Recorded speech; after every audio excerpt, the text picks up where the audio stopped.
कहानी का शीर्षक काली हवेली का रहस्य प्रस्तावना।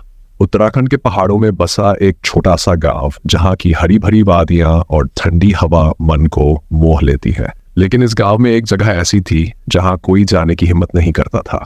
काली हवेली। ये हवेली गांव के किनारे स्थित थी और वहां के लोग मानते थे कि इस हवेली में अजीब घटनाएं होती हैं। कहते हैं रात होते ही हवेली से किसी औरत की चीखें सुनाई देती हैं और काले साए हवेली के आसपास घूमते हैं। गांव वालों के बीच काली हवेली की कहानी पीढ़ियों से चली आ रही थी और डर के कारण कोई भी उस जगह के पास जाने की सोच भी नहीं सकता था। कहानी। राजेश, जो कि एक फोटोग्राफर था, उसे अजीब और खतरनाक जगहों पर जाकर तस्वीरें खींचने का शौक था।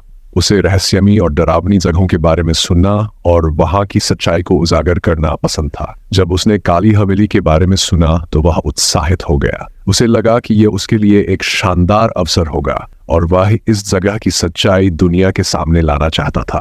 राजेश ने गांव के कुछ लोगों से हवेली के बारे में पूछा, लेकिन सभी ने उसे वहां न जाने की चेतावनी दी। गांव वालों की आंखों में डर देखकर राजेश का उत्साह और भी बढ़ गया।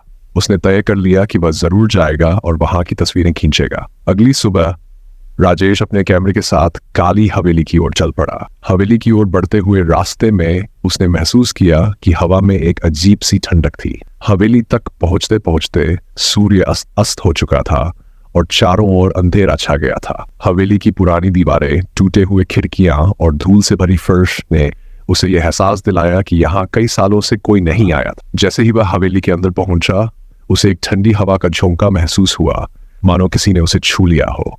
उसने अपना कैमरा निकाला और तस्वीरें खींचनी शुरू की। हवेली के अंदर एक अजीब सी खामोशी थी जो उसे और भी डरा रही थी। वह धीरे धीरे हवेली के अंदरूनी हिस्सों की ओर बढ़ता गया। हवेली के अंदर एक बड़ा हॉल था जहां दीवारों पर पुराने चित्र लटके हुए थे। उनमें से एक चित्र ने राजेश का ध्यान खींचा। ये एक सुंदर लेकिन उदास दिखने वाली औरत का चित्र था। अचानक उसे लगा कि चित्र की आंखें उसकी ओर देख रही हैं। वह एक पल के लिए ठिठक गया, लेकिन फिर उसने इसे अपनी कल्पना मानकर अनदेखा कर दिया। जैसे ही वह आगे बढ़ा, उसे किसी के कदमों की आहट सुनाई दी। वह पलटा और देखा कि कोई नहीं था, लेकिन उसकी धड़कनें तेज हो गई। फिर उसे लगा कि कोई उसके पीछे खड़ा है। उसने छत से पीछे मुड़कर देखा, लेकिन वहां भी कोई नहीं था। अचानक हवेली की खिड़कियां तेज आवाज के साथ बंद हो गई और चारों ओर अंधेरा छा गया। राजेश ने अपना टॉर्च जलाया, लेकिन उसकी बैटरी खत्म हो चुकी थी। अब वह पूरी तरह से अंधेरे में था। तभी उसे हवेली के किसी कोने से एक महिला की धीमी धीमी रोने की आवाज सुनाई दी। राजेश का दिल तेजी से धड़कने लगा। उसे अब सचमुच डर लगने लगा था। उसने खुद को संभाला और उस आवाज की दिशा में बढ़ा। जैसे जैसे वह करीब पहुंचा, आवाज तेज होती गई। अंततः वह एक छोटे से कमरे के सामने पहुंचा। कमरे का दरवाजा आधा खुला हुआ था। राजेश ने दरवाजे को हल्के से धक्का दिया और दरवाजा धीरे धीरे खुल गया। कमरे के अंदर घुसते ही उसने देखा कि एक सफेद साड़ी में लिपटी एक महिला कमरे के कोने में बैठी रो रही थी। उसका चेहरा छिपा हुआ था और उसके बाल बिखरे हुए थे। राजेश ने उससे बात करने की कोशिश की, लेकिन महिला ने कोई जवाब नहीं दिया।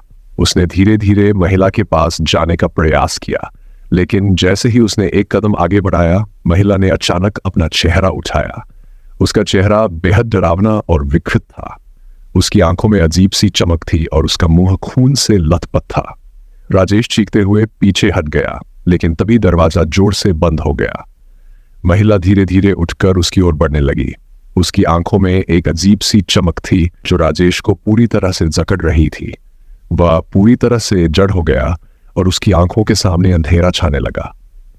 अगले दिन गांव वालों को काली हवेली के बाहर राजेश का कैमरा और उसकी कुछ सामान मिला, लेकिन राजेश का कोई अता पता नहीं चला।